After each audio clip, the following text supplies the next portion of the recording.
wanna taste it. Told her I couldn't knock it, but the boots was my favorite. Left her Tim's on, we taped it, and she's happy we can make it. My name is Chuuwee. I'm from Sacramento, California. Rhymesmith and all of that, whatnot. And AL7, man. Don't want our minds to fucking collide because it'll be a motherfucking homicide. Don't want our minds to fucking collide because it'll be a motherfucking. Right now I'm working on the B side of Wild Style. It's like my biggest tape right now. It's like my 90s theme, my 90s tribute. I'm doing the part 2 of that. It's supposed to be like a B side. You know, the old records back in the day, they had A sides and B sides. So I'm working on the B side of that, and I just finally wrapped up my album, Third Coastin'. It's my first debut album, dropping on Amalgam Digital sometime like right around before the summertime. I got it in high school from this dude named Patrick. We used to kick it and whatnot. My cousins was in this gang, and I used to ride with my cousins a lot.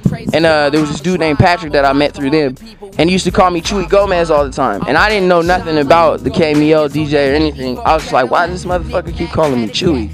And I used to eat a lot, so it seemed like every time he came, I was eating. And so this motherfucker be like, Chuuwee, hey, Chuuwee Gomez, and he started dancing and shit, and I'd be like, why is this nigga calling me that?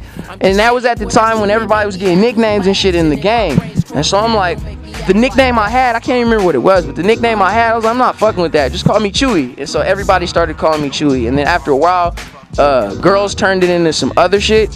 Then so I really started running with it. And then like when I was rapping, motherfuckers was like, why is his name Chuuwee? Oh, cause he be chewing niggas up. He's dope. He's like the hardest nigga out here. And then so I just ran with it. What's different about being with Amalgam is that I get complete control over everything I'm doing, you know. And it's not even really like a label situation, you know. It's more so like some people who have connections that I need, and they respect the mind state and the business plan that I have so far, you know. When I first got with Amalgam, it was pretty much just like getting steroids for my own hustle. And I take everything that I've learned from the streets. Selling drugs is the same as selling verses. So I've been flipping zips to executives, I like to say. You know what I mean? It's the same type of thing, you know. You just have to, you gotta know who you're talking to. You gotta know who's got what product. And you gotta know how you can get your product off, because no matter what you're selling, it's all about how you talk to people, how you advertise your product. So when I got with Amalgam, they just showed me how to do that times 10, and they showed me how to do it in a more professional manner. You know, you approach different cats with different positions. You could be walking through a show somewhere, run into a guy getting drunk at the bar. He's the executive of a label, you know. So they showed me how to network. They showed me how to, you know, really take what I'm doing to that next level, to get all the stuff that I've gained since I got with them. And, you know, they do their job on end, but really it's just like a little added push to what I'm already doing myself, you know. So it's like a walk in the park for both sides.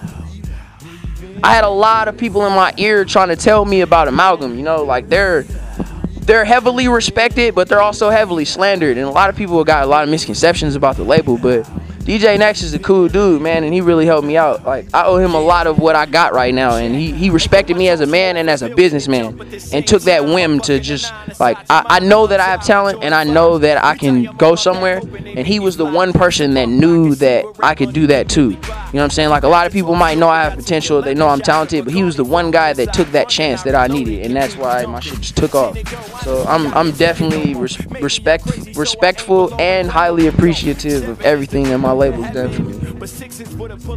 Like, I try to be amongst people. You know what I mean? Somebody told me that in this industry you have to make yourself inaccessible. You have to keep away from people. You know what I mean? You got to be out of reach, because when people demand you or when people want you, they come around more. But I found that when people find somebody they can relate to, or when people find somebody they can keep it real with, and you can always tell who's real people, you know? Because when people find somebody they can keep it real with, they gravitate toward that person in a far more, they get way closer than just like, oh, his music is dope, or we seen him live at a show and he smoked with me. You know, it becomes like a bonding thing. You know what I mean? Like yo, that dude is dope. I talked to him and he's just like me. He's just somebody who was able to get their dreams out and do what they wanted to do. Yo, it's your boy Chuuwee from Sacramento, California. Shout out my niggas in Meadowview. Shout out my niggas on Powder Inn. And I'm chilling with AL7 ENT behind the mic. Homicide. Don't want our minds to fucking collide.